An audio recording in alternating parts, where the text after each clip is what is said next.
Hi friends, if you were a high school student in the United States in the 80s, you remember it well.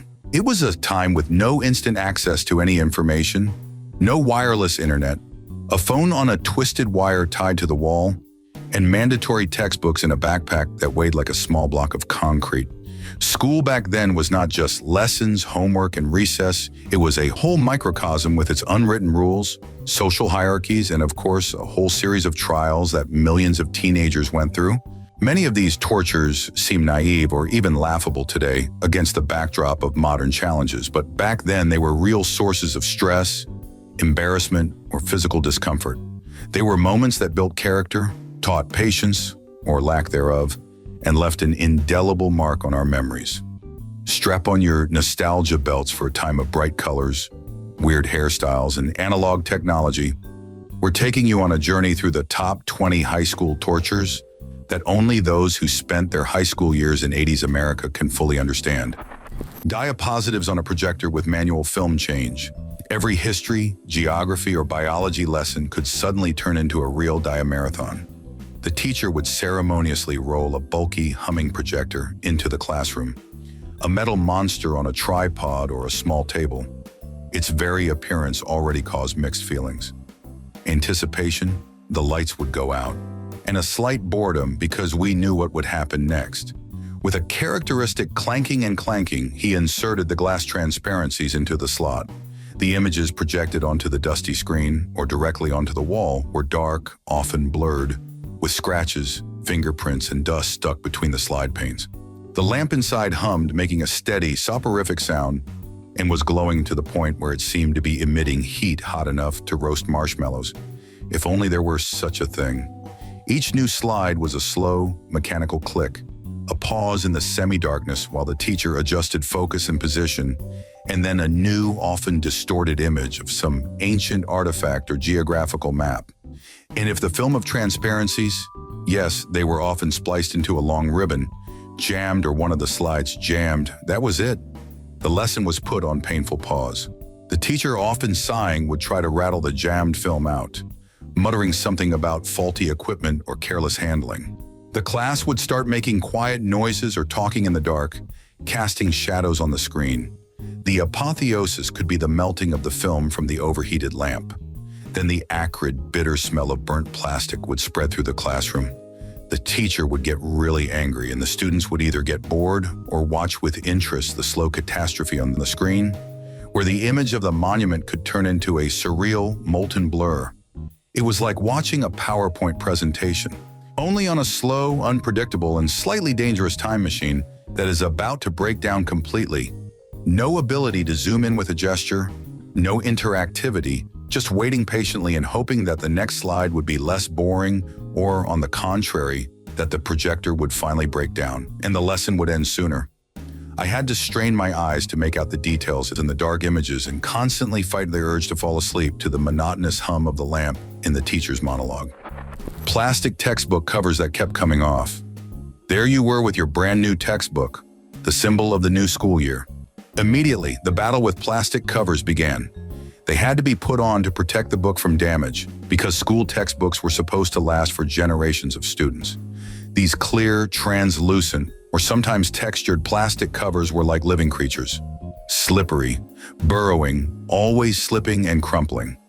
Teachers, especially in the lower grades, strictly demanded that textbooks be in perfect condition and always in covers. I had to cut them out of a large roll of plastic, similar to thin oilcloth, or buy ready-made ones, which by the law of meanness rarely fit perfectly to the size of a particular textbook. Putting on a new cover was a ritual that required patience, dexterity, and sometimes strength. If the cover was a little smaller, I had to pull it tight, risking tearing the spine of the textbook or the plastic itself. If it was bigger, it was loose, crumpled in the corners, and was about to slip off at the most inopportune moment. For example, when you took the book out of the backpack or tried to quickly open it on the right page. Mothers often worked on them at home, trying to smooth out the creases with an iron through the fabric or adjusting the size by cutting the edges with scissors. And you spent recess trying to pull the cover back on, especially on the thickest and heaviest textbooks that were hard to hold on to. TVs on carts for special classes. When a huge, heavy TV on a metal cart was rolled into the classroom, usually on a special schedule or in honor of an event, the whole class would freeze in anticipation. The sound of squeaking wheels on the hallway floor announced the coming event. That meant there was going to be a movie, not necessarily something interesting. Often it was an educational movie from the series Watch Out for High Voltage, How Elections Work, or Your Future Profession, CNC Machine Operator. Instructive, but not the most exciting films, which seemed to have been filmed before your parents were born. Waiting to see what movie it would be was part of the ritual. The television itself was often old, bulky, with a screen tiny by modern standards, surrounded by a thick frame. The colors were faded. The picture was sometimes black and white or greenish. The sound was monaural, often distorted and sounding as if it came from a tin can. Watching such a movie required a certain amount of stamina and good eyesight. The VCRs that went with them were bulky and unreliable. Often the cassettes, VHS was the main format, jammed. The film crumpled. In half the time of the lesson, the teacher tried to rewind the tape, wiped the heads, or just banged on the machine in the hope that it would work. The class sat on the floor in front of the cart, pressed tightly against each other, and half of the students couldn't see anything because of the heads of those in front of them. I had to choose a strategic place from the beginning to see anything.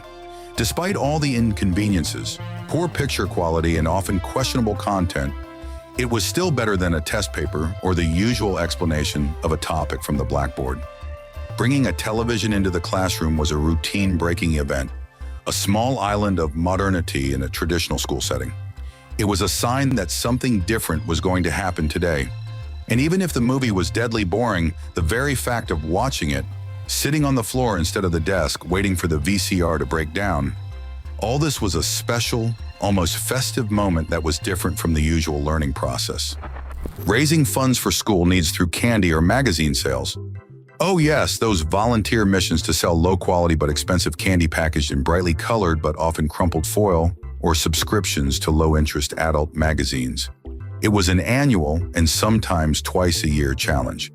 Each child would receive a colorful brochure with a catalog of products and order forms, a heavy box of product samples, or just a bag of candy, and an admonition from the teacher or principal. Whoever sold the most could win a valuable prize. A bicycle, game console, camping trip, something very cool and almost unattainable, and the school would get a percentage of sales for a new basketball court, computer lab, choir trip. Only those whose parents worked in huge offices where they could sell the whole lot to their coworkers, or who had very wealthy and kind-hearted relatives, won anything of real value. You went door to door knocking on neighbors' doors, embarrassed, holding a catalog that weighed almost as much as one of your textbooks.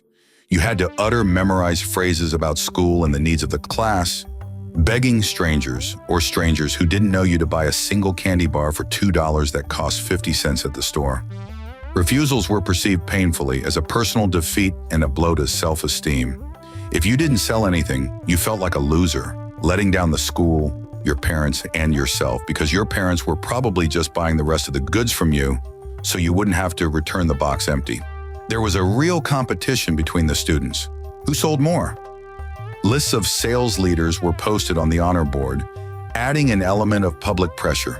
Whoever sold the most would get the title of school hero for a short period of time, and perhaps some ridiculous prize, like a giant lollipop or a certificate for a free lunch in the canteen, while the others bit their nails in envy and their own unsold chocolates, which had to be bought back by their parents.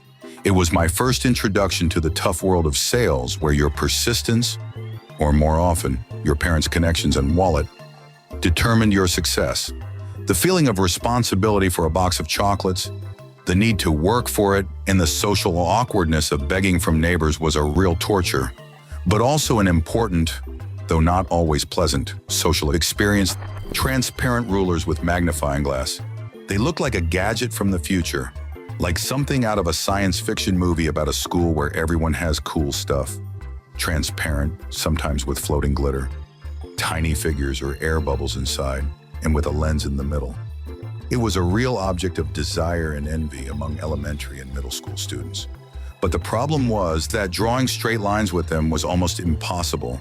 The thin, smooth plastic slid across the paper, refracting the light, making it difficult to get a pencil or pen exactly right. The lens in the middle was absolutely useless for drawing and only got in the way. And they also deteriorated incredibly quickly. The thin plastic was scratched, the lens was rubbed and covered with prints, and the edges were chipped or cracked. At any moment of the lesson, the ruler could turn from a tool into a toy. You stopped following the teacher and started looking through the magnifying glass at everything.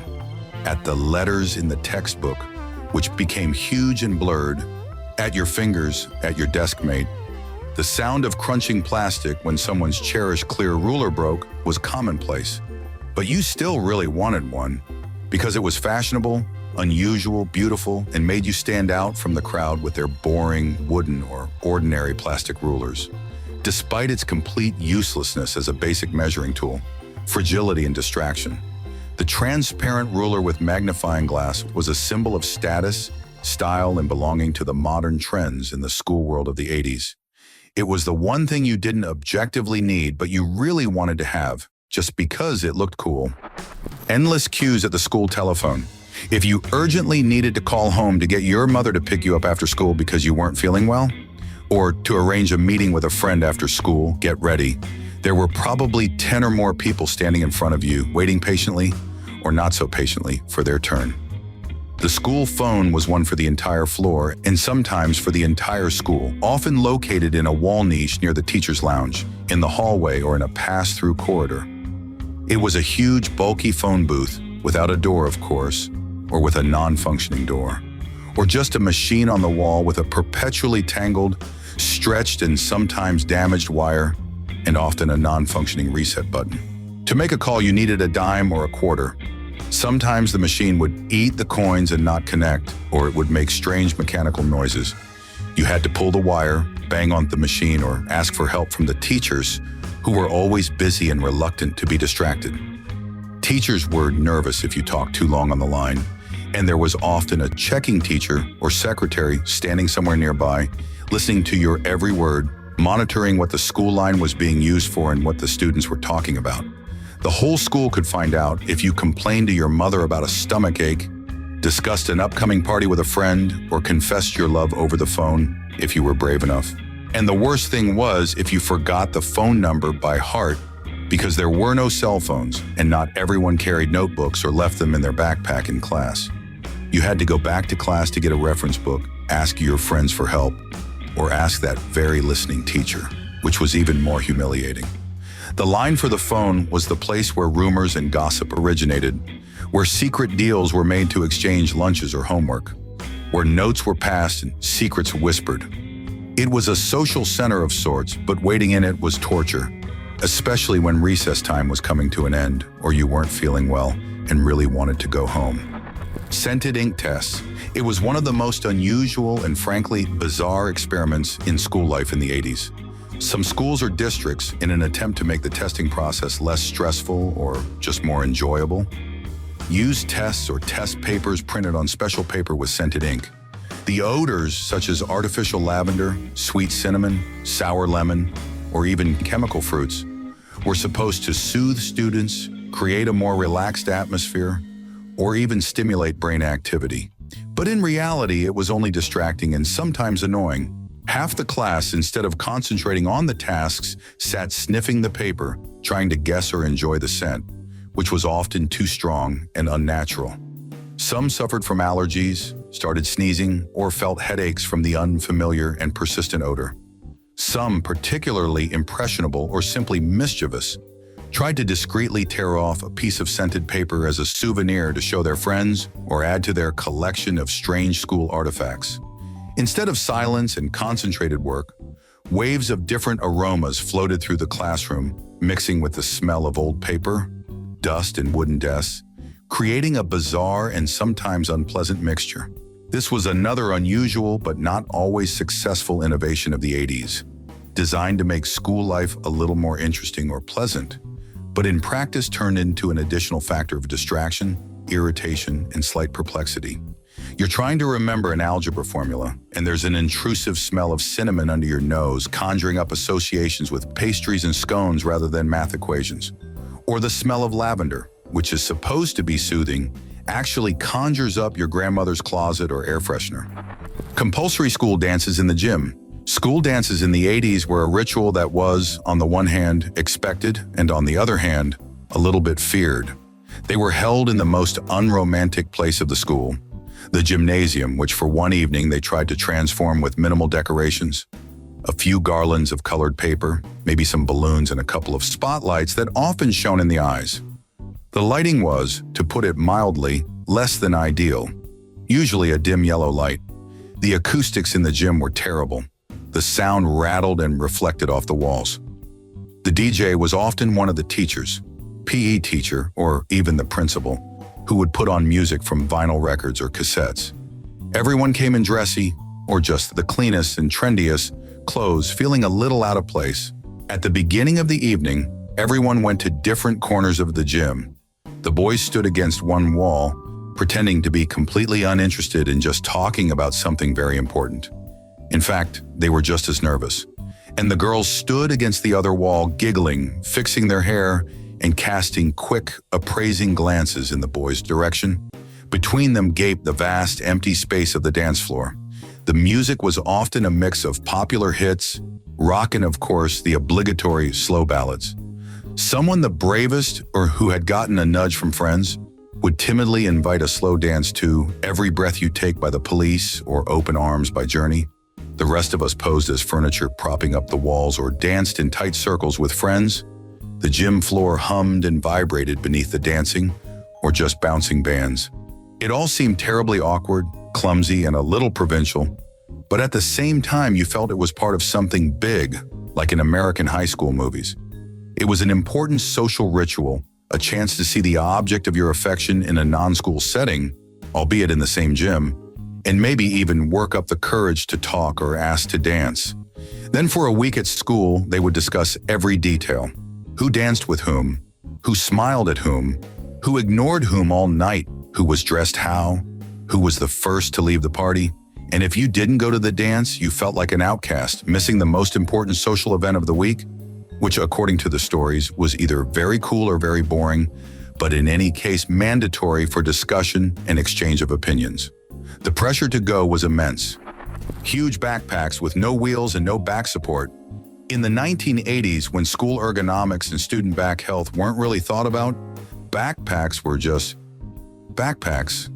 They were simple canvas or nylon bags, often in bright colors or fancy prints, but with two thin, non-adjustable or poorly adjustable straps.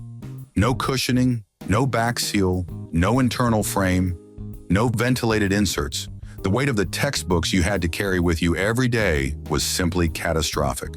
Bulky, heavy books on biology, chemistry, physics, algebra, American literature, history, all of it, plus notebooks, pencil case, lunchbox, sports uniforms, if there was a gym class. You carried on your back all day, going from class to class, climbing stairs. The schedule changed, and each day the set of books was different, but almost always unwieldy. The thin straps cut into your shoulders, leaving red, painful streaks. By the end of the day, your back was aching, and you felt like a Sherpa who had just descended from the summit of Mount Everest with a full load. Some people, to look cooler, tried to wear the backpack on one strap, slinging it over one's shoulder. It was considered the high school kid's style from the movies, but that only made it worse for one's shoulder and spine. No one even dreamed of wheels on backpacks back then. It seemed like something from a very distant, fantastic future. When you came home, the first thing you did was to throw off that heavy load, often falling to the floor with the backpack as if you had completed a grueling military march. The weight of the backpack was a daily physical challenge that may have developed some stamina and tolerance for pain, but was certainly not good for your developing posture and overall back health. Chewing gum stuck under the desk. You sit down at the desk, make yourself comfortable, put your hands on the desk, and then accidentally touch the bottom surface of the desktop or the front edge. Horror! There's already a whole museum of old, dried up, or, on the contrary, still sticky chewing gum. Layers, colors, different ages, from fresh, bright pieces to petrified, gray or black lumps, all intertwined into a single, disgusting, sticky and hard mass. It was part of the unspoken school culture, a kind of act of quiet rebellion or simply the result of sloppiness. No one knew exactly who had stuck the first piece of gum, but every student apparently felt obliged to contribute to this installation, unless, of course, the teacher was watching. It was a constant little reminder of the invisible but very tangible and unpleasant side of school life. Periodically, teachers, driven to extremes or ordered by the administration, would organize a cleanup. They armed themselves with spatulas, scrapers, or just old rulers and handed them out to the students on duty, the guilty or just volunteers from the class. It was a real punitive expedition to peel off someone else's dried or still soft, stubborn gum. The work was dirty, unpleasant, and demanded effort. The smell was appropriate, a mixture of detergent, dust, old gum, and remnants of unknown fruit flavors. And even after the most thorough cleaning, which could take the whole lesson, the desks were still sticky, marked with traces of former exhibits, ready to receive new gifts from the students. It was a constant little torment, a reminder that even the most ordinary things can hide unpleasant surprises. Typing lessons on old typewriters. Before the age of personal computers and computer labs, if a school wanted to teach you how to type fast and correctly, they put you at a typewriter. There were dozens of these huge, heavy metal machines in typing class. In class, you would sit at one of them and drum your fingers on the tight mechanical keys, trying to hit the right letters blindly, looking at a special diagram or at a screen covering the keys. The sound in the classroom was as if a whole metal press shop was working. The endless pounding of the keys, the ringing of the carriage returning at the end of each line, the rustle of the paper. Made a mistake, you had to use a correction smear, a small bottle of white liquid and a brush, wait for it to dry, and then carefully retype the letter at the risk of making it too bold or making another mistake. Or if there were a lot of mistakes, just start typing the page again on a new piece of paper, wasting precious class time. Her fingers ached from the effort, especially in the beginning. Teachers walked between the rows, listening to the rhythm of the typing, checking the correct finger position and typing speed, and keeping an eye on who was typing blind. Being fast and accurate in typing was a kind of superpower that teachers promised would come in handy in the future. And it must be said it was true, though on other machines. There were speed dictations where the main goal was to type as many words as possible in a minute without paying attention to mistakes, and then clean works where the main thing was quality. It was monotonous, tedious, noisy, and required concentration and physical effort. And the persistent odor of machine oil, ink from tape and paper, still evokes memories of these classes. You sat in that clattering classroom dreaming of the time when you could just hit the delete button. Fruit-shaped erasers that erased absolutely nothing. These erasers were the epitome of 80s marketing genius aimed squarely at kids. They looked incredibly attractive and realistic. Small, brightly colored figures of bananas, bunches of grapes, strawberries, pineapples, watermelons, orange slices. They were often bright, juicy colors and, most importantly, smelled amazing. Sweet, concentrated fruit scents so strong you could smell them even when they were in a pencil case or on a desk. You wanted to smell them all the time, hold them in your hands, maybe even taste them, even though you knew they weren't food. And be sure to swap them with your friends, building up a complete collection of different fruits. But as erasers, they were completely useless. Their primary function simply didn't work. Instead of erasing the graphite from the pencil, they just smeared it on the paper. Because it was cool, pretty, and smelled nice, even if it absolutely did not fulfill its function. They were more like toys or scented souvenirs than stationery. This is a prime example of how in the 80s, the look, smell, and collectible element could completely replace practical utility, making a product desirable despite its uselessness. Scary timed math flashcards, the math or arithmetic teacher would pull out a stack of large cards about A4 size on which examples were written in large numbers. Multiplication, division, addition, subtraction, or even square roots. And you knew this was going to be scary. It was a way to test knowledge of basic math facts at speed and under pressure. Each student had only a few seconds, often 5 or 10 to answer. The teacher would pick up a card, call your name, and you had to instantly produce the correct answer. 7 times 8, 6 times 9, the root of 49, 120 divided by 12, and one by one, the cards flew in front of your eyes. The tension was wild, especially when everyone else in the class sat in silence and looked at you, waiting for the right answer. If you got it wrong, you got a minus point to your current grade, a disapproving look from the teacher, and sometimes a quiet giggle from your classmates, if it was a particularly stupid or obvious blunder. If you answered correctly, you got a moment of glory, a nod of approval from the teacher, and felt like a genius, at least until the next card. My heart was pounding like a NASA exam, trying to get the answer out faster than the teacher counted to 5. And the teacher stood next to me with a stack of cards and a stopwatch in his hand, or just counting time in his mind, but it was no less creepy. Like a coach on a 100-meter race, watching every move. It was monotonous but nerve-wracking. Every math class could harbor this torture of flashbacks, and you'd try to repeat the multiplication and division table before class, so you wouldn't embarrass yourself in front of the whole class. It was a simple but effective and stressful method of testing basic knowledge. Canteen food that could be used as building materials. The school canteen in the 80s is a separate chapter in the book of School Torment, worthy of a movie adaptation. It was a place with a distinctive smell, a mixture of grease, bleach, incomprehensible sauces, and something overcooked. The food often looked, and worse, had a flavor that left much to be desired. The pizza was square, suspiciously tough, with minimal tomato sauce and cheese, sometimes with 1 or 2 pieces of pepperoni. It often smelled like the cardboard on which it was served. The meat patties or meatballs resembled, well, something indeterminate, perhaps a mixture of bread, soy, onions, and very little meat. And they were often rubbery or conversely, crumbly. Vegetables, whether green beans or peas, were often floating in some unknown, murky, watery liquid and tasteless. Desserts, puddings, jellies, cakes were either sugary sweet to the point of blandness or suspiciously tasteless. There was a legend of mystery meat, a dish without description, the contents of which changed every time and was rarely pleasant or even recognizable. All students, as if on cue, looked forward to pizza day. It was the peak of joy and gastronomic pleasure in the dining hall. Even if that pizza was so stiff and cardboard, the best thing you could be guaranteed to get without risk of poisoning or disgust was chocolate milk in a cardboard bag, or, if you were lucky, fruit punch. The rest was at your own risk. Sometimes the food was so dense, rubbery, or oddly textured that it looked like it could be used as building materials, for example, to fill cracks in walls. Food swaps were common. I'll give you my potato salad, which looked like a gray mass, and you give me your pudding. I'll trade you my meat surprise for your muffin. Those who took their lunch from home were considered lucky and were often the object of envy.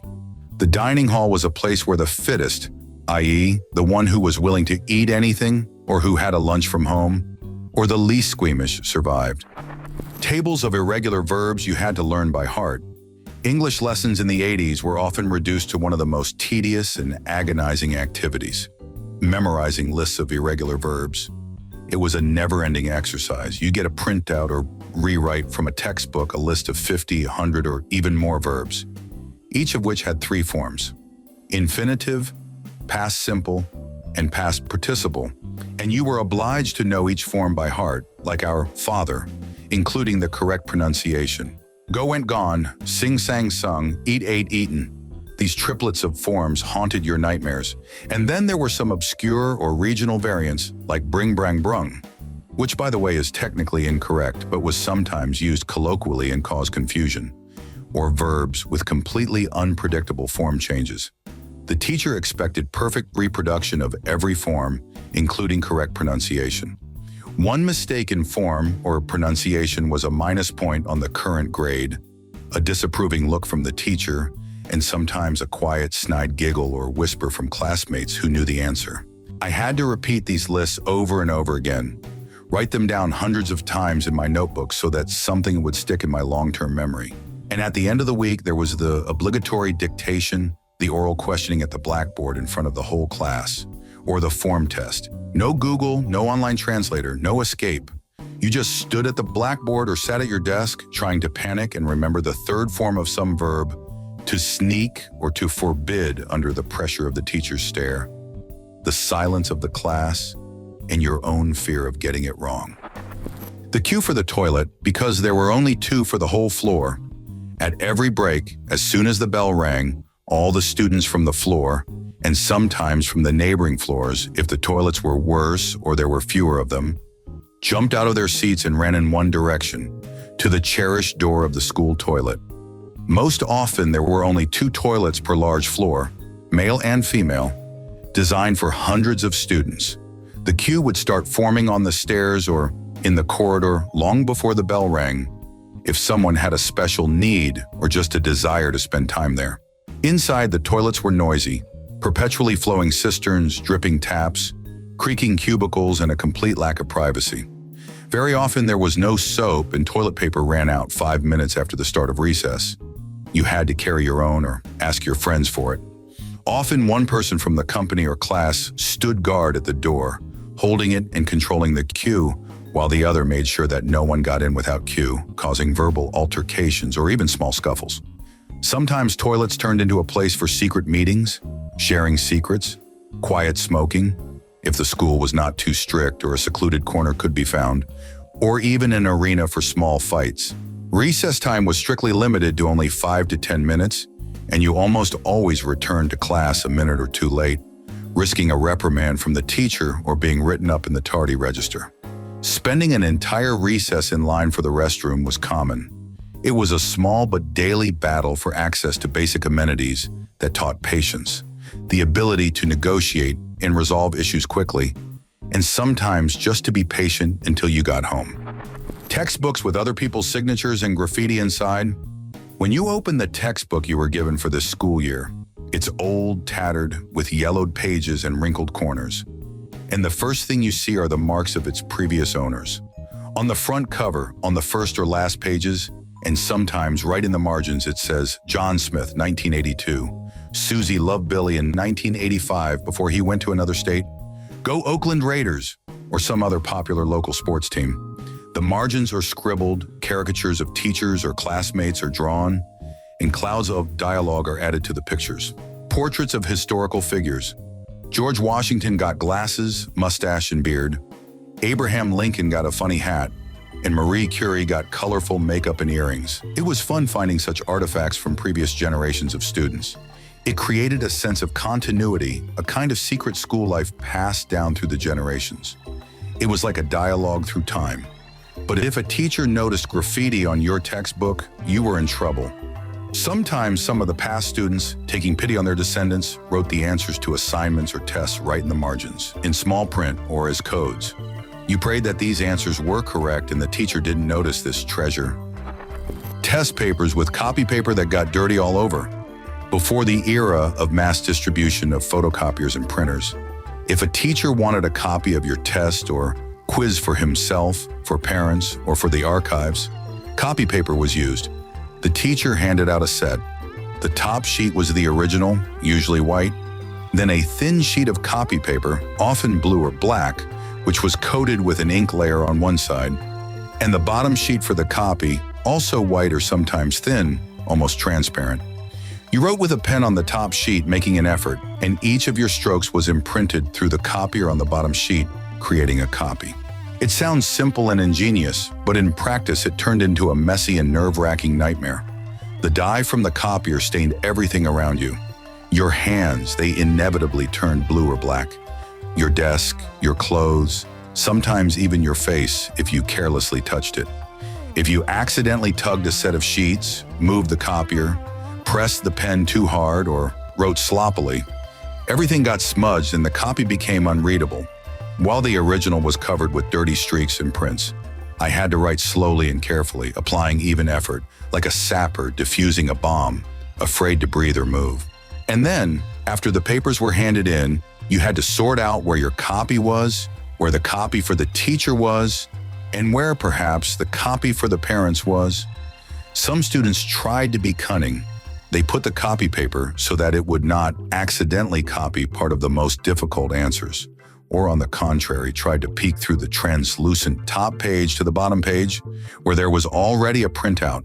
It ended up with dirty fingers, sometimes ruined work, and a complete lack of enjoyment of the process. It was a messy, uncomfortable, and nerve-wracking ordeal that has thankfully become a thing of the past with the advent of more modern copying technology. Hard plastic seats on buses, yellow school buses, are one of the most recognizable symbols of American school life. They would pick you up in the morning and take you home after school, but the seats in them were a real torture for your heel and back. They were made of hard, smooth plastic, sometimes orange or yellow in color, without any padding, softness, or anatomical shape. They were slippery, cold in the morning, in winter, and hot in the afternoon in summer. No cushioning or back support. If the driver braked hard, swerved, or went over a bump, you were literally thrown forward, sideways, or tossed around in the seat and had to grab onto the back of the seat in front of you or your neighbor to keep from flying away. If someone spilled juice, milk, or soda on the seat, which happened quite often, your seat was wet and sticky for the rest of the day, and a foul odor followed you everywhere. Sometimes the seat back was broken, or there was gum under the seat that had been stuck to it back in what seemed like 1975. Despite all of this, riding the school bus was an important part of school life. It was a time for socializing with friends, gossiping, listening to music, if one had a portable cassette player, playing games, flying paper airplanes, or just looking out the window at the streets and scenery passing by. The bus had its own special atmosphere, different from the school bus, but the seats themselves were a daily ordeal, which may have helped to develop an immunity to discomfort, but certainly did not make the ride pleasant. Safety lessons with dolls that survived accidents. Yes, there were such specific lessons, often conducted in elementary or middle schools by representatives of the fire department, police, or medical personnel. The purpose was good, to teach children safety rules and show them what carelessness could lead to, but the methods were shocking to say the least.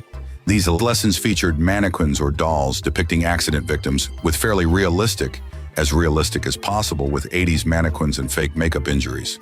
A doll could be lying down after falling from a bicycle without a helmet, with head injuries. Another could be electrocuted by a bare wire, with burned parts of the body. A third could be injured in a car accident due to an unfastened seatbelt, with bruises and cuts. These gruesome scenes with fake wounds and blood, often just red paint, were memorable and had a strong emotional impact. Some children, especially the younger ones, started to cry, closed their eyes, or wanted to leave. Others sat as if chained, frightened and mesmerized at the same time. And the teacher or guest speaker, with a serious, edifying tone, would solemnly say, "This is what can happen if you cross the road in the wrong place. This is why you should always wear a helmet," or "This is what playing with electricity can do." It was a kind of shock content before the advent of the internet, which was supposed to put safety rules in your head forever. Then for a whole week after such a lesson, you could be afraid to cross the road, touch sockets, or persuade your parents to buy you a helmet for your bike, even if you didn't want one before. If you recognize yourself in at least one, and even more so in several points, it means that you were there in that very high school America of the 80s and went through it all. These torments, which then seemed like serious problems or sources of discomfort, have now been transformed into warm, smile-inducing memories. They have become part of our shared school history, our collective experience that unites a generation. With a touch of the craziness, clumsiness, and unique charm of that era, they remind us of simpler times when technology was more primitive. Problems seemed bigger, and small joys were more valued. These trials, albeit mundane, built character, taught us to find a way out of awkward situations, to communicate, to tolerate and appreciate moments of comfort and fun. Thank you for taking this journey down the school memory lanes of the 80s with me. It was a time that is gone, but left a rich harvest of stories and memories. And if you want more nostalgic stories, memories of music, movies, fashion, and of course, sweets and other attributes of that wonderful era, subscribe to the channel so you don't miss the most interesting things from the past.